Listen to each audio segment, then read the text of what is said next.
Dumating ulit tayo na product, no? Phone stand to or phone holder. Kasi nasira yung aking tripod, yung kanyang phone holder. So, may nakita ako sa TikTok. Ayan. Sakto. Ano lang siya, piso lang siya or wala pang piso. So, wala akong binayaran. And sa sobrang excite ko na sinabi ko kung legit ba talaga siya kasi wala ka talagang halos babayaran na yan. Oh. Wala ka talagang halos babayaran. Nabuksan ko na siya agad. And sa ako lang na nung sa ako lang naisip na ibibideo ko siya nung nabuksan ko na. So ngayon, bibideo natin. Lagay ko muna dito yung aking camera. Setup muna natin. So yan, na-setup na natin. Pakita ko ulit sa inyo kung magkano siya.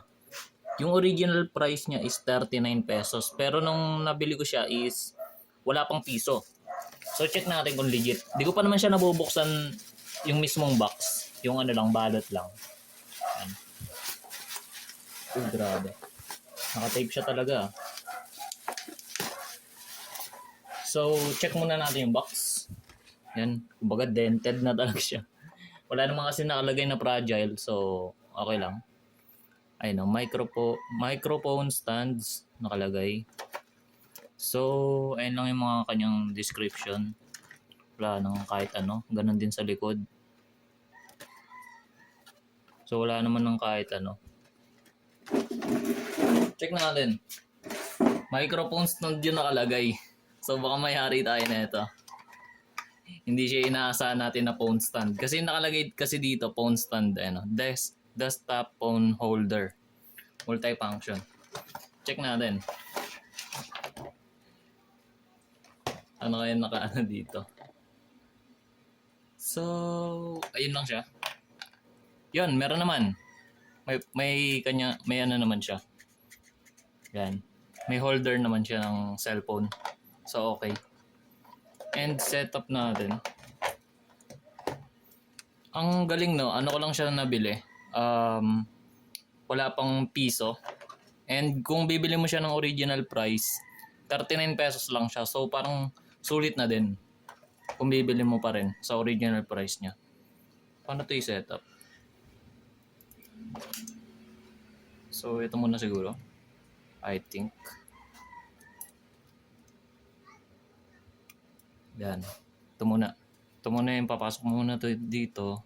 Itong part na to papasok mo. And siguro una pala siguro to. Una siguro to. Yan. So yan siya. Tanggalin natin to. Yan. Tapos ito, next pasok. Ang hirap ipasok. Siguro hindi muna natin ilalak. Yan. Hindi muna natin ilalak. And pasok muna natin dito. And ito. Yan. Diba?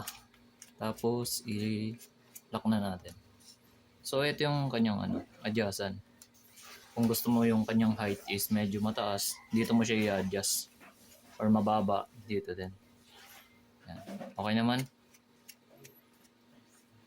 So parang wala akong ginastos technically. Free shipping din siya and wala ka talagang gagastusin. Ewan ko kung ano lang to, nasaktuhan ko lang. Or may piso sale talaga. Kasi ngayon lang ako bumili ng piso sale na tinatawag. So dito naman sa baba.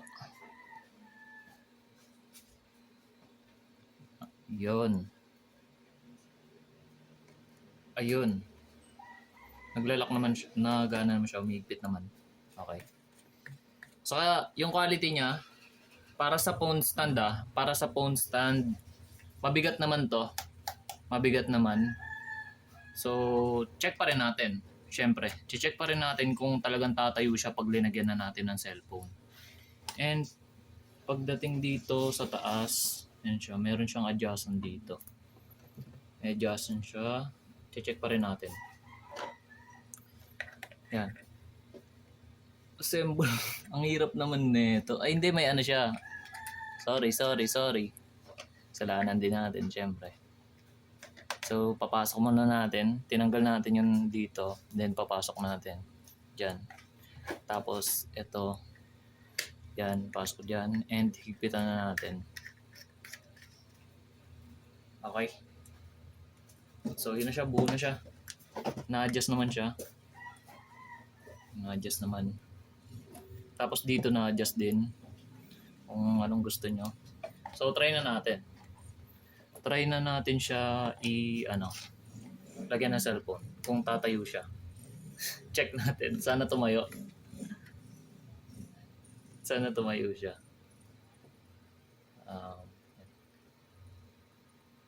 Tapos dito, baba natin para kita sa camera. So yan, tumatayo naman. Yan, tumatayo naman siya. So okay naman. O, kahit di ko hawakan yung baba. Yan, tumatayo naman siya. Pero parang dapat i-set up mo pa rin siya. Kasi pag medyo nakalin siya, I think, na siya? Ano mangyayari sa kanya? Pag medyo mataas, check natin pag mataas siya. Tingin ko babagsak to pag mataas eh. Alam mo, sira yung screen na ito. Tingin ko babagsak to pag mataas siya. So, honest review tayo. Yan. Todo na yan. Ano yung todo niya? Igagi ka. Sira na talaga tong cellphone na to. So, try natin yung iba. Try natin yung ibang cellphone. Yan. Yung cellphone ko na isa. Yung hindi sira yung screen. Ayan yung pinamataas niya. Lock muna natin. I-lock muna natin siya. And itry natin na bitawan. Tapos eto, ganyan. Okay. Wala naman nangyayari. Okay, kita niya. Yan. Ayan yung pinakamataas niya. So, dito natin para makita niyo pa. So, check natin sa flat surface. Sa flat surface, yan. Para pair naman sa gumawa. Di ba? So, parang wala naman nangyayari kahit todo siya and try natin dito. Yan. Wala naman. Ganun pa rin. Medyo mataas. Wala pa rin. Ganun pa rin siya. Yan, kung makikita mo, ganun pa rin. And, taas pa natin. Wala pa rin. So, okay. Satisfied. Para sa presyo na nakuha ko siya ng... Ayun, bumagsak na siya. Ayan na, bumagsak na. Pero pag sinetup mo siguro na maayos, di naman siya babagsak. So, okay lang din.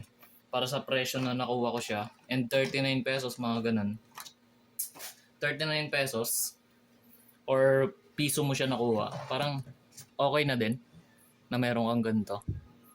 Para sa presyo. So, pair naman siya para sa presyo. So, wala naman tayong marereklamo pagdating sa presyo. Pero kung, let's say, 100 plus to, or nasa 150, 200, siguro dapat mas mabigat to. Pero dahil nakuha natin siya ng piso lang or less than cents lang siya, so wala tayong marereklamo. Kasi ganun na yung presyo niya. And, para dun sa original price niya na 39 pesos, wala ka pa rin marereklamo kasi 39 pesos para sa ganito. I think pang low quality talaga yun. So, ito, hindi na tayo dapat magreklamo kung ito yung bibili natin. So, yun lang. Quick review lang tayo and honest review lang. So, yun lang yung nakita ko sa kanya.